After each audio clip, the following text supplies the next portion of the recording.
Bueno, siempre los himnos tienen mucha Biblia, tienen mucha teología.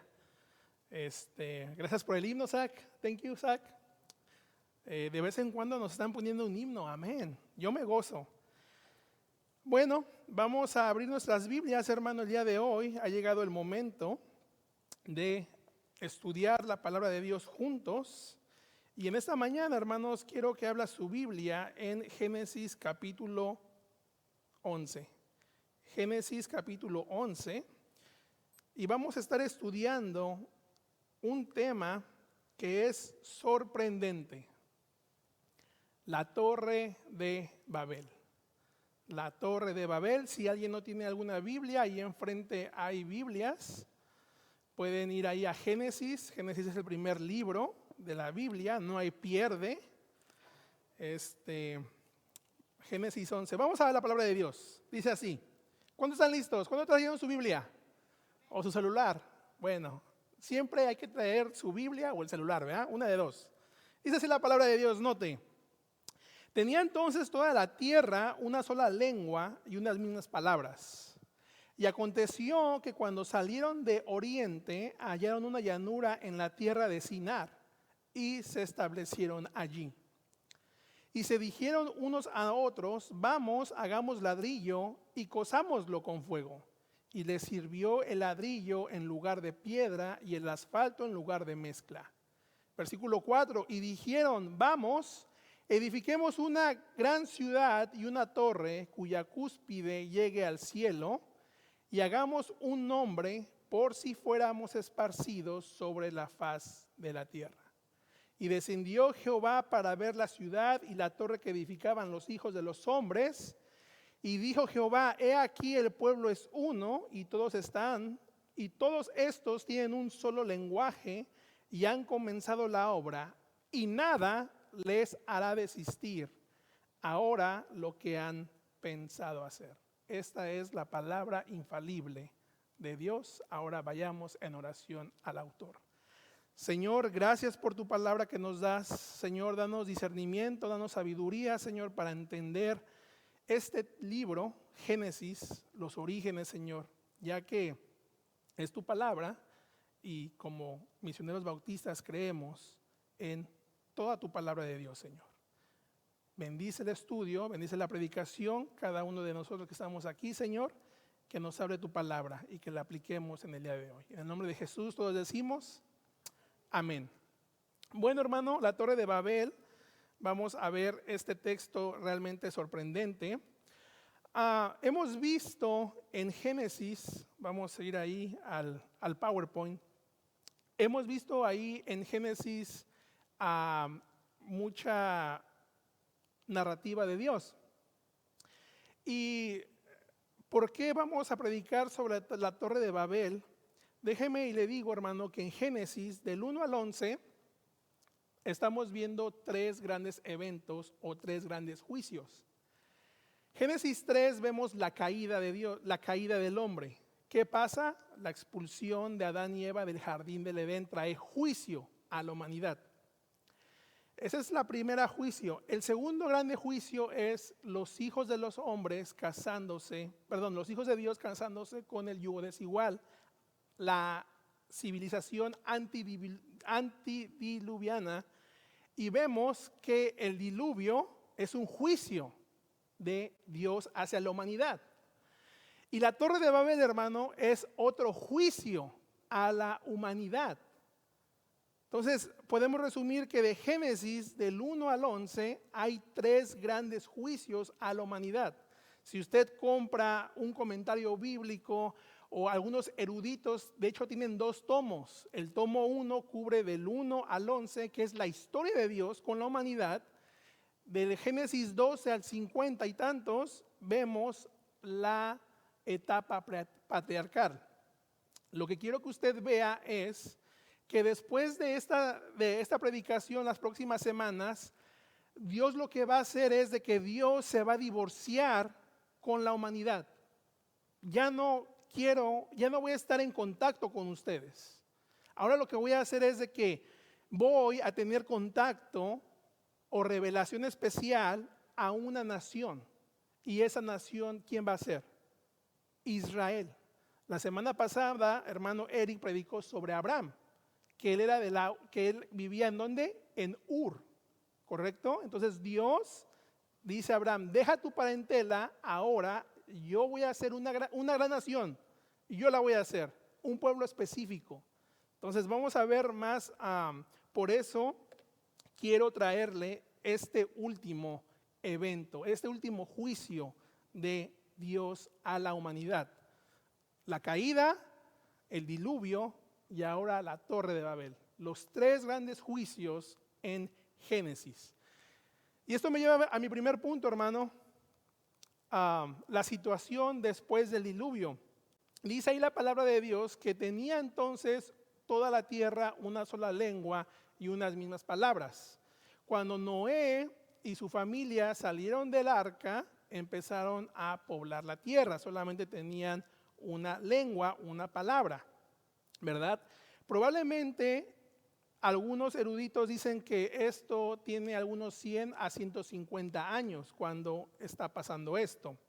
Entonces, en aquel tiempo la población era pequeña y habían emigrado hacia el centro de Mesopotamia, que hoy en día es Irak. Note el versículo 2. Y aconteció que cuando salieron del oriente, hallaron una llanura en la tierra de Sinar, y note esto, y se establecieron allí. Esto describe que la gente era nómada, que estaba pues poblando la tierra, estaban caminando, eran pueblos nómadas. Sin embargo, vemos que aquí Sinar es una importante ciudad porque más tarde esto va a ser Babilonia o el imperio de Babel. Si usted pone en Google o va a la biblioteca de las historias, pone ¿quién fue el primer imperio de la humanidad? Mucha información le va a salir sobre el imperio sumerio o sobre el imperio acadio. ¿Ok? Entonces, esto es algo muy interesante porque la lengua sumeria se reconoce como la lengua más vieja o la más antigua o la original, y de ahí se deriva el hebreo. Entonces, es algo muy interesante que estamos viendo que la gente se está yendo a esta tierra, a esta llanura del Sinar. Y ahora, no tengo un mapa aquí, pero Sinar está en medio del río Éufrates y del Tigris, entonces era muy rica, pasaba agua, había vegetación, estaba muy bien para vivir ahí, ¿correcto?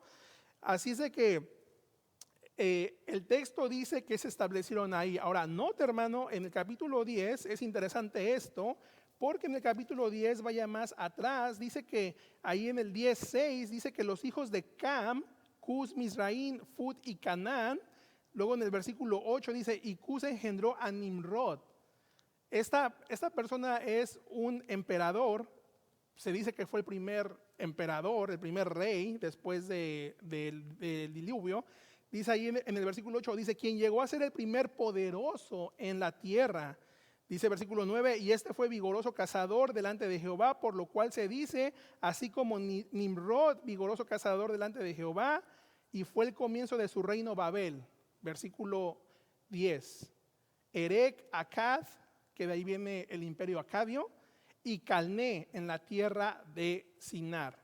Versículo 32 dice, estas son las familias de los hijos de Noé por sus descendencias en sus naciones, y de estos se esparcieron las naciones después de la tierra del diluvio. Entonces, Nimrod, al parecer, estaba liderando el pueblo de Cam, y estos estaban estableciendo allí. Eso nos los da Génesis 10. Entonces, sí, es interesante que Nimrod aparece aquí como unos 4 o 5 versículos y la Biblia le da gran interés. Y más adelante vemos que Nimrod aparece después como 2, 3 veces en la Biblia. Entonces, ¿qué quiero decir con esto, hermano? Que algunos pensadores o eruditos dicen, bueno, ¿qué hay de malo aquí? Yo no veo nada de malo, ¿verdad? Entonces tenía toda la tierra una sola lengua y unas mismas palabras. Y aconteció que cuando salieron del oriente, hallaron una gran llanura en la tierra de Sinar y se establecieron allí. Alguna corriente de pensamiento dicen que aquí vemos la rebelión porque ellos se establecieron, ellos dijeron, aquí nos vamos a estar. Y vaya ahí a Génesis 9:1.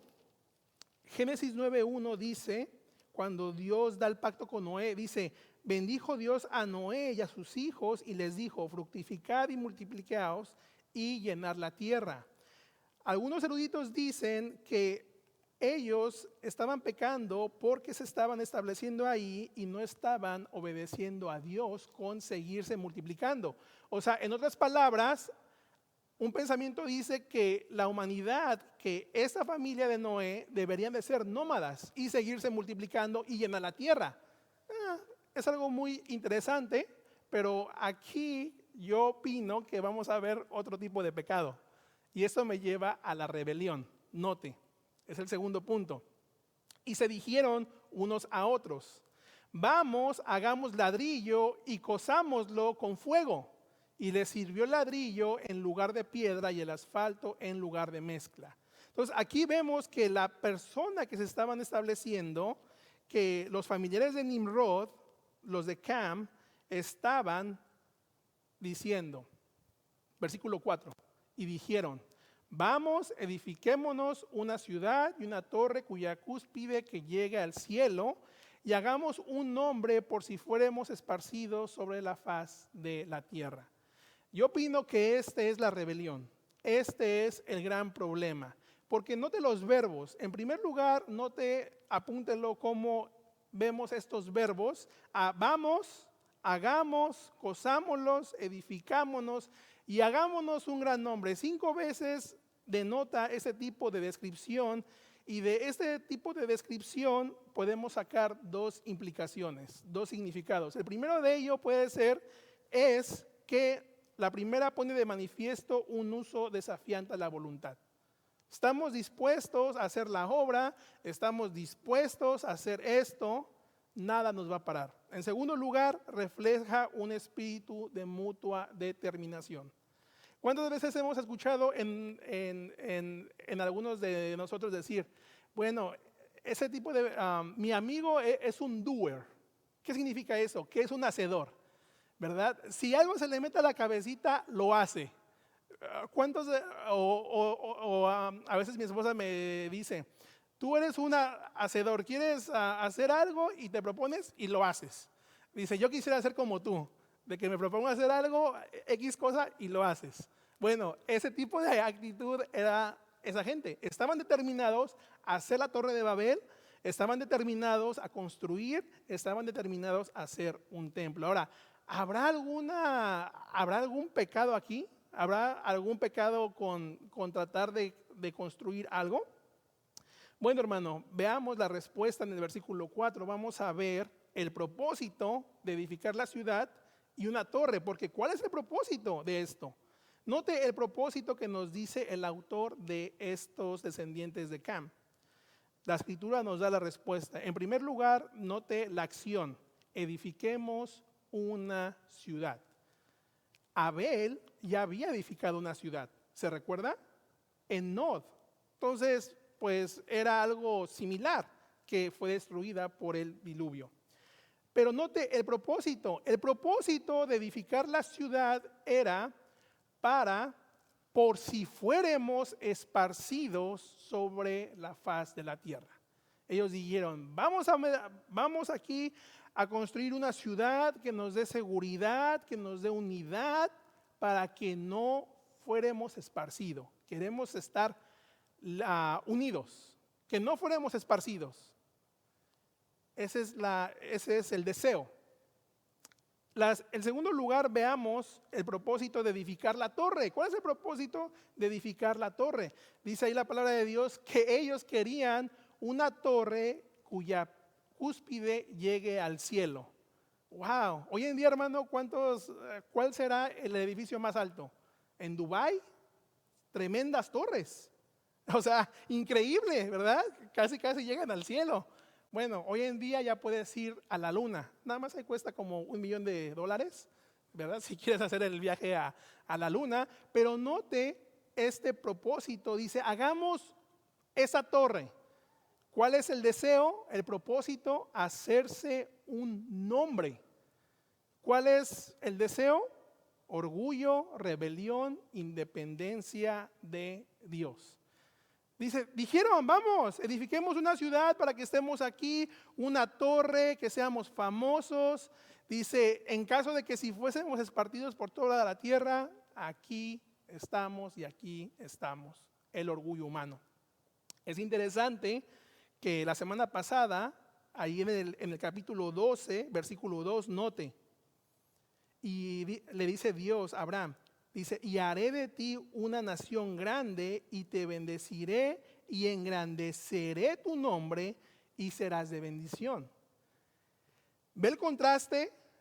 El humano, él quiere hacer un nombre, autonombre. No están viendo a Dios. Y Dios ve eso y dice, me divorcio de ti, ahora voy a llamar a un hombre y yo, Dios, engrandeceré ¿qué? Tu nombre. No tú, Abraham, sino que Dios, Jehová. Entonces, está viendo el contraste de esta rebelión. Entonces, a fin de cuentas, hermano, para resumir versículo 3 y 4, los edificadores de Babel querían la unidad, pero su programa era un esfuerzo concentrado que tenía como principio la gloria humana. Y esto no ha cambiado, hermano. Hoy en día esto se me viene a la mente los gobiernos comunistas. Vamos a edificar un estado. Pon ahí mi imagen. Vaya al oriente, vaya a Asia. Tremendas imágenes, tremendas estatuas que están inmensas, que los gobiernos son totalitarios, ¿correcto? Entonces estamos viendo que esto no ha cambiado y Dios observa el tipo de conducta que están haciendo. Cuando estábamos predicando en Santiago, no vaya, yo se lo voy a leer. A veces Santiago, la Biblia describe ese tipo de actitud de orgullo. ¿Se recuerda cuando Santiago le predica a estos israelitas y les dice, note ahí en el capítulo 4:13, dice, que no te gloríes del día de mañana. Dice Santiago, vamos ahora los que decís, hoy y mañana iremos a tal ciudad y estaremos allá un año y traficaremos y ganaremos. Santiago está diciendo, oigan, este tipo de actitud que tú te orgulleces de decir que mañana vamos a ir, vamos a hacer mucho dinero y no pones a la ecuación a Dios, dice Santiago, dice, se están jactando en vuestras soberbias y toda jactancia es semejante y es mala. Y dice Santiago, ese tipo de actitud es mala, el orgullo es mala. ¿Acaso no sabéis, dice en el versículo 14, cuando no sabéis lo que será el de mañana? Porque ¿qué es vuestra vida? Ciertamente es neblina. Dice, es neblina tu vida, no sabes si vas a vivir mañana. Y dice, en lugar de lo cual deberás de decir, si el Señor quiere, viviremos y haremos esto o aquello. Entonces, cuando sacamos, hermano, cuando sacamos nuestros planes de la ecuación de Dios, yo voy a hacer esto, pero no lo corroboras con la Biblia, no lo corroboras con tu esposa, no lo corroboras con Dios en oración y sacas de la ecuación a Dios, cuidado, puede ser orgullo, así como los edificadores de la Torre de Babel. Entonces, eso fue la rebelión. Sacaron de la ecuación a Dios, querían su orgullo, querían su independencia de Dios, y esto me lleva a la evaluación divina. ¿Qué habrá dicho Dios, hermano? Note. Y esto es algo sorprendente, como Moisés hasta usa de forma sarcástica. Aquella torre que querían que llegara al cielo, note lo que dice la palabra de Dios. Y descendió Jehová para ver la ciudad y la torre que edificaban los hijos de los hombres. Y dijo Jehová, he aquí el pueblo es uno, unidad, y todos estos tienen un solo lenguaje y han comenzado la obra y nada les hará desistir ahora de lo que han pensado hacer.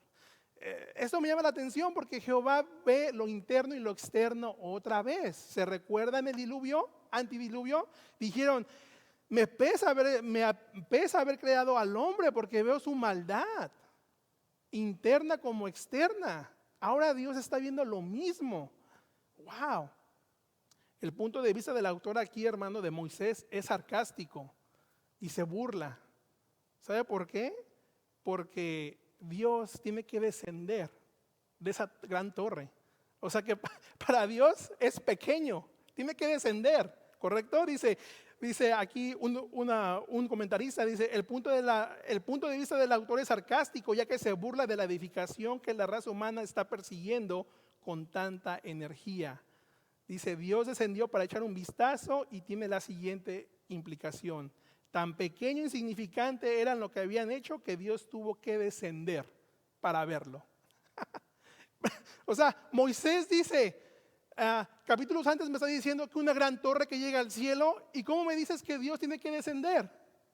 ¿Correcto? Dices, wow, Moisés está diciendo, se burla, que Dios tiene que descender para edificar, para ver lo que está haciendo aquí.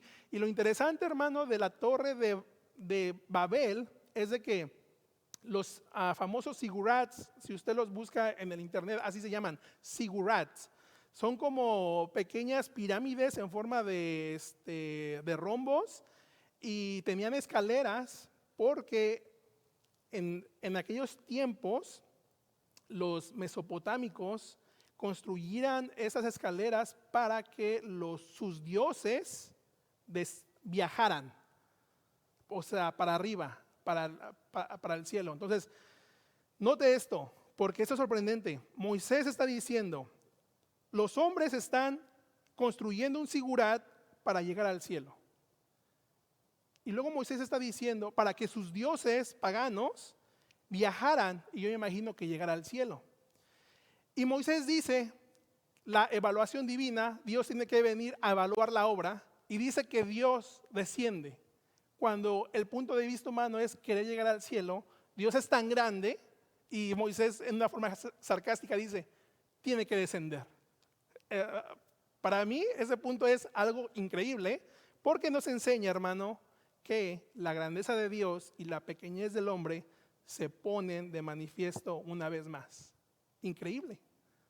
Increíble lo que está haciendo Moisés. Qué tremendo contraste. Cuando el humano quiere alcanzar, vamos a construir un gran califa y vamos a ponernos el nombre ahí de ser ricos. Y Dios dice, son muy pequeños. Voy a tener que descender a ver la obra.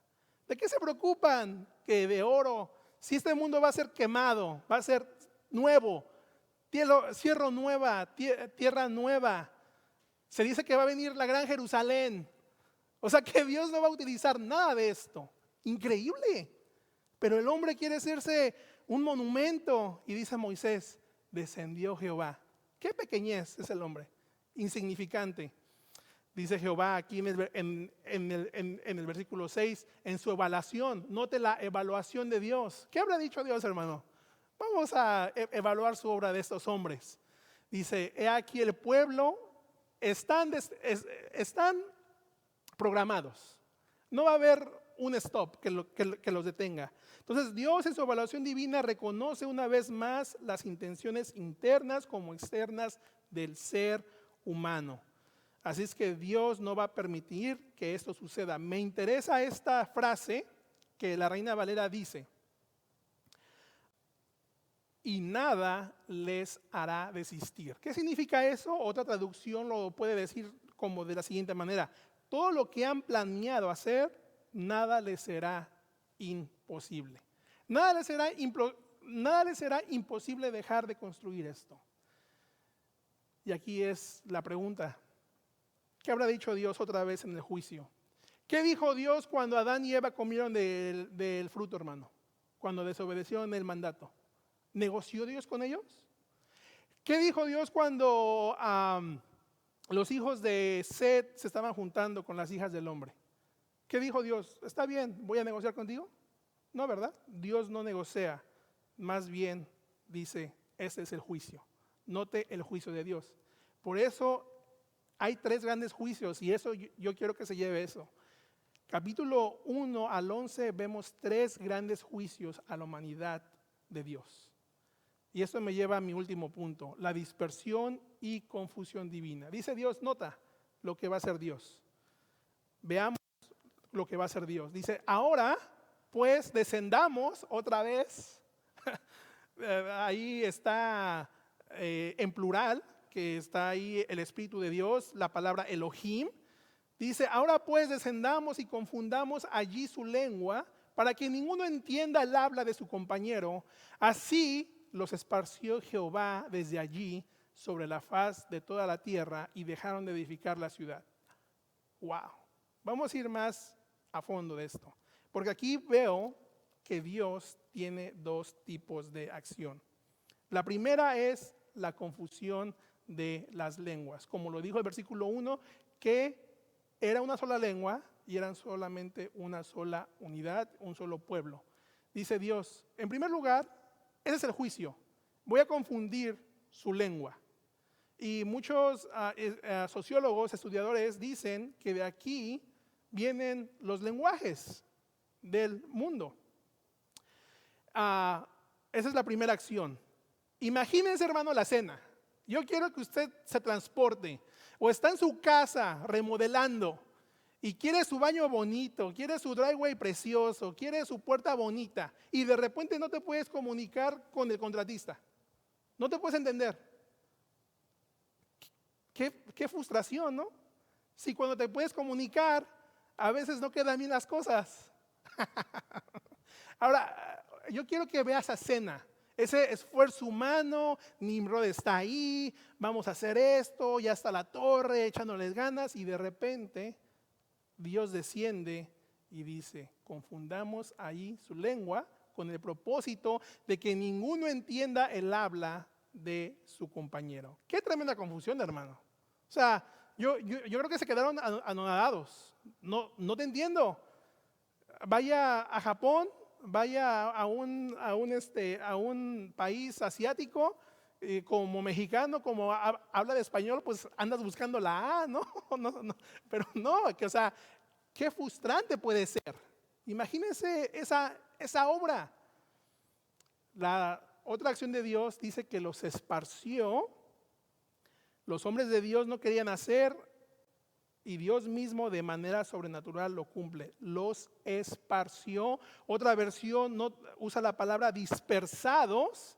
Y ahora aquí, hermano, también quiero que se meta al texto y que use su imaginación. Esa palabra dispersados tiene el lema o el significado siguiente.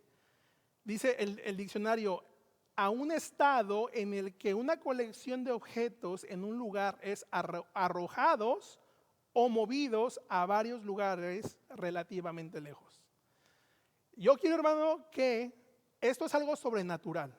Así como el diluvio fue algo sorprendente, la Torre de Babel es algo sorprendente.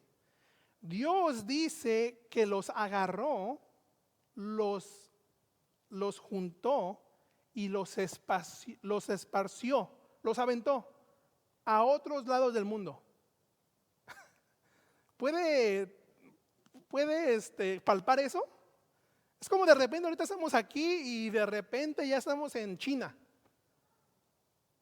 Así, literal, nos agarra Dios, porque Dios es Dios y Él puede hacer lo que Él quiera y para Él no hay nada límite. Increíble. O sea que Dios dijo, agarra tus cositas y te vas a mudar. Literal. Este texto dice, así los esparció Jehová desde ahí sobre la faz de la tierra. Y note esto. Note cómo Moisés menciona esto. ¿Cuál es la acción? Dejaron de edificar la ciudad. Porque Dios es soberano. Wow. Increíble, hermano. Dios es Dios y Dios se merece la honra, se merece la adoración y Dios es celoso de la idolatría. Hoy estábamos estudiando Primera de Reyes, cuando Dios habla con Salomón. Dice, hey, mantente en mis caminos, Así como tu papá David, no a la idolatría, no a la idolatría, al orgullo. Pero Dios ve ese tipo de civilización, ese tipo de ciudad, dice, no voy a negociar contigo, por lo tanto Dios destruye el orgullo de los hombres. Y por supuesto, esta historia de Babilonia o esta ciudad de Mesopotamia iba a ser extendido por toda la tierra, y de ahí vino la idolatría, la negación de la palabra de Dios, y el satanismo se evidencian en el mundo de hoy. Esa es la historia. Dice versículo 9, dice, por eso fue llamado el nombre de Babel. Muy famoso, ¿verdad? La torre de Babel. Y se nos viene a la mente la torre. Pero yo quiero que hoy se lleve que Dios es soberano y que Dios tiene juicios a aquellos que no obedecen su mandato. Dice, porque allí confundió Jehová el lenguaje de toda la tierra, y desde allí, note otra vez, los esparció sobre la faz de toda la tierra. ¿Cuántas veces se repite esa palabra, los esparció? De hecho, esta palabra esta palabra de esparcidos, ellos no querían ser esparcidos. Y si en caso de que fueran esparcidos, pues ahí estaba el monumento a mi nombre. Qué tremendo, ¿verdad? Entonces, esta es la historia de Babel, hermano. Esta es la historia de Babel. Y bueno, Christopher, está bien bonita la torre de Babel, pero ¿qué podemos aprender de todo esto? ¿Qué podemos aprender de todo esto? Es increíble, hermano, que antes de irme a la aplicación, que este juicio se divorcia de la humanidad de Dios. Aquí no existe Israel. Aquí no existe esa gran nación todavía. Es la humanidad. No existe Israel. Dice Dios, esto es juicio, los voy a confundir. Humanidad, me divorcio de ti. Capítulo 12. Dice, pero ahí, la semana pasada, dice, pero Jehová había dicho a Abraham, vete de tu tierra y de tu parentela, de la casa de tu padre, a la tierra que te mostraré. Y dice Dios, y haré de ti una gran nación grande, y te bendeciré y engrandeceré tu nombre, y serás de bendición. Dice versículo 5, tomó pues a Abraham a Sarai su mujer y a su hermano, se fueron de la tierra de Canaán, y pasó Abraham por aquella tierra, etcétera, etcétera. Y después versículo 7 dice, y apareció Jehová a Abraham y le dijo, a tu descendencia daré esta tierra. Y edificó allí un altar a Jehová, quien le había aparecido. Entonces, hermano, Dios se divorcia de la humanidad y dice, ahora voy a revelarme específicamente en una sola nación. Y ahora voy a hacer una gran nación específica que se centrará en un solo hombre con descendencia, mi Señor Jesucristo. ¡Wow! Increíble. Dios se divorcia de la humanidad en ese momento, pero nosotros, como ya tenemos toda la Biblia completa, vemos que ahora la Biblia ya no nos dice de Mesopotamia, ya no nos dice de los babilonios. A Dios no le interesa lo que pasó en el mundo. A Dios lo que le interesa es la historia de Dios, la redención, de cómo otra vez la humanidad puede retomar esa redención por medio de Cristo. Increíble, ¿verdad? Entonces ahora Dios escoge a Israel y pues bueno, me puedo adelantar de toda la historia, pero vemos que Mateo empieza con la genealogía de mi Señor Jesucristo.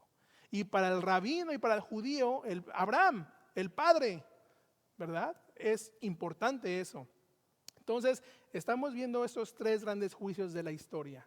Y ahora, más adelante, vamos a estar viendo a Sara, que le van a hacer su hijo Isaac, y después vamos a ver a Jacob, etcétera, etcétera. Aplicación, hermano. En primer lugar, la humanidad limpia siempre buscará crear la inmortalidad basada en el esfuerzo humano, en lugar del favor con Dios basado en la gracia y obediencia. Hermano, hermana, hay solamente dos religiones en el mundo. Aquellos que dicen, por gracia soy salvo, no tengo que hacer nada, nada más entregar mi vida a Cristo, porque Cristo es el puente a Dios. Y aquellos que dicen que yo quiero llegar al cielo por mis propios méritos, por mi orgullo humano. ¿Usted cree que cuál de ellas llegan al cielo? Y a veces entender la gracia es algo, ay, ¿verdad? Pero como el ser humano tiene esa rebelión, queremos hacer gloriarnos. Pero dice Dios, no. Los idiomas del mundo, hermanos, sirven como un recordatorio para los creyentes de que la humanidad ha buscado durante mucho tiempo rebelarse contra Dios y crear inmortalidad para ellos mismos. No hay nada nuevo debajo del sol, ¿verdad? Hoy en día las naciones se quieren gloriar, quieren mostrar su poder, quieren mostrar su autoridad, pero mi Señor Jesucristo, cuando venga ese choque de Armagedón, nos va a hacer pedazos. Hermanos, no seas parte de cualquier grupo que tenga planes orgullosos y egoístas. No tengamos esa agenda, ¿verdad? De que, vamos a edificar aquí, vamos a hacer división por mi orgullo. No, sino que corre, mejor no participes. Vamos a hacer un altar. Ay. No, yo de ahí no. ¿Verdad? Cuarto lugar, hermana. La caída en el jardín del Edén y la torre de Babel tiene muchas similitudes. ¿Por qué, hermano? Porque nos muestran actitudes de personas que muestran que actúan con orgullo pecaminoso para tratar de parecerse a Dios. Y es increíble que ambos muestra, Dios expulsa a los pecadores de sus hogares como castigo por su pecado. ¿Qué le dijo la serpiente a Eva? Vas a ser como Dios. ¿Qué querían hacer ellos? Llegar al cielo, expulsados. Vámonos. Wow. Hermanos, nuestra seguridad no está en los demás, ni en nuestras propias posesiones, ni en nuestro estatus. Si somos bendecidos materialmente, amén, pero no es para que nos vanagloriemos, sino que recuerde que la única seguridad verdadera se encuentra en la humilde dependencia y obediencia a su palabra. Hermano, hermana, ¿en qué tiene su seguridad? ¿En su banco? ¿En sus propiedades? No, ¿en dónde tiene su seguridad? En las promesas de Dios. Porque somos tan insignificantes que nada nos vamos a llevar. Dios tiene que descender. Nosotros jamás vamos a llegar. Y Dios manda a su Hijo Jesucristo para todo aquel que crea. Increíble, hermano, cómo Dios tiene que despojarse para alcanzar al ser humano. Porque nosotros jamás vamos a alcanzar a Dios. Así, hermano, que esto ha sido la Torre de Babel. Espero que hayamos aprendido y que cada uno se lleve su porción y que hable a su corazón. Amén. Vamos a ponernos de pie y vamos a orar. Señor, gracias por tu palabra, por esta narrativa de la Torre de Babel, Señor. Señor, tu palabra es infalible, es inspirada por ti, Señor. Muchos no creen este evento, algunos piensan que son ovnis, algunos piensan que fueron los ovnis, Señor. Algunos piensan que fueron otros seres. Pero, Señor, nosotros conocemos tu carácter y conocemos que tú eres el Dios soberano. Y por eso, Señor, creemos en tu palabra escrita en este libro y la estudiamos de una manera fielmente, Señor. Ayúdanos a comprender esta historia, ayúdanos a comprender este texto bíblico, Señor. Y, Señor, que jamás nos vanagloriemos, que jamás hagamos planes. Señor, lidia con mi corazón, con mi orgullo, porque está impregnado en nuestro corazón, Señor. Que tu palabra siempre, en vez de que salga el orgullo, que mejor confiamos en ti, Señor, y que pongamos tus planes para ti, Padre mío. Bendice a cada uno que está aquí, bendice a cada familia, Señor, a cada esposa, a cada esposo, a cada joven. Y Padre mío, tú eres el Dios soberano. Y gracias por tu palabra, Señor, porque te conocemos más. Y todos decimos, amén. Si hay alguien aquí, hermanos, que quiera conocer a Cristo, que quiera decir, dejo mi orgullo a un lado, quiero entregar tu vida, hable con los pastores, hable con alguien, con un hermano, para que usted entregue su vida a Cristo. Bueno, vamos a cantar. Amén. Oh Señor.